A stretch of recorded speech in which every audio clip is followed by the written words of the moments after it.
Magandang araw sa inyo mga idol ko. Sana ay nasa mabuti kayo. Usapang tipid patuka na naman tayo mga idol ko.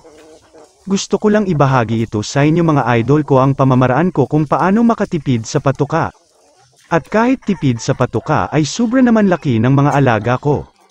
Pero bago ko ito umpisahan mga idol ko, baka naman pakihampas naman ang follow at subscribe button at e-click ang maliit na bell upang updated ka sa mga next video ko na talaga makakatulong sa'yo. Salamat!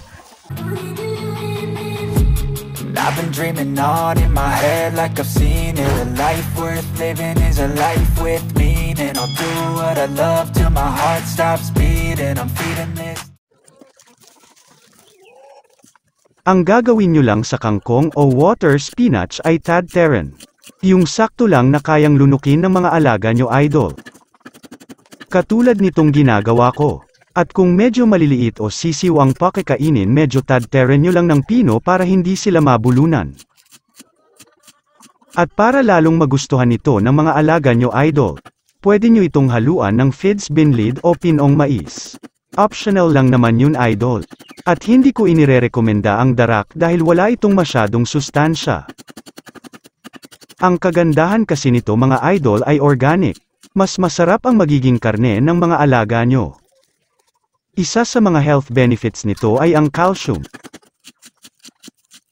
na makukuha ng ating mga alaga lalo na sa mga layered chicken o paitloging manok na mas gaganda ang quality ng mga itlog o magiging sisiw nito. Isa sa mga breeders ko ay ang Ka-Burr. Sobrang sipag nito mangitlog mga idol syempre sa tulong ng kangkong o water spinach.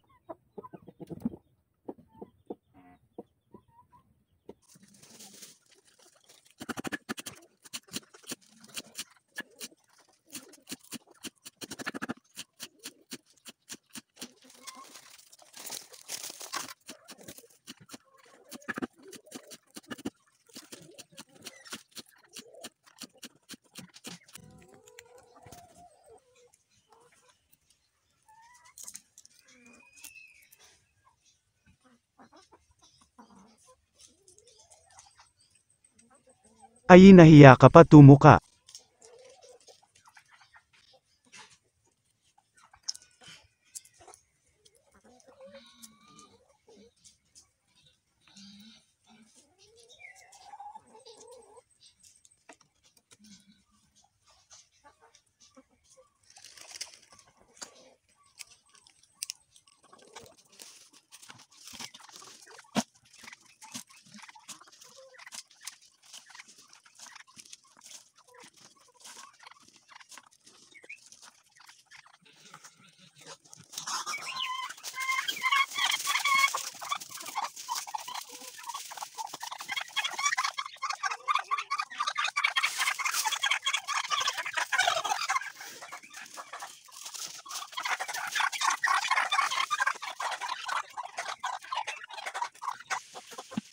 Hinaluan ko na rin ito ng binlid mais para mas lalong magustuhan ito ng mga alaga ko.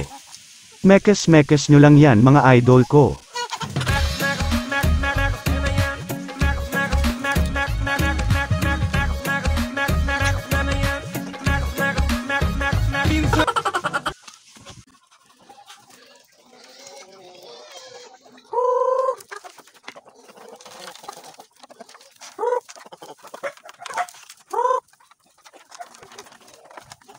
Kainan ng mga check-check ni Cleo.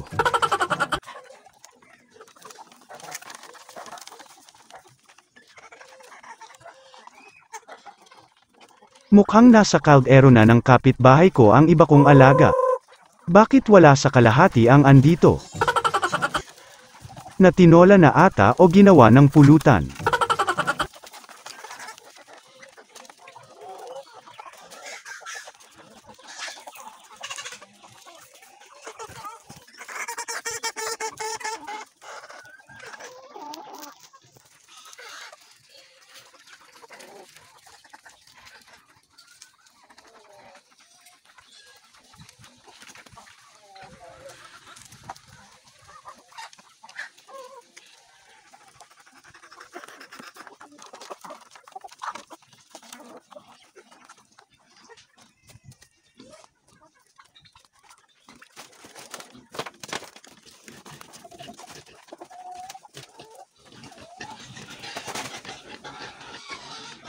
Hanggang dito na lang mga idol ko. Sana ay like at share mo ang videong ito kung nag-enjoy ka. Maraming salamat hanggang sa muli, ingat and happy farming with heart. Staying strong, need to move on to be what I want. I'll keep dreaming.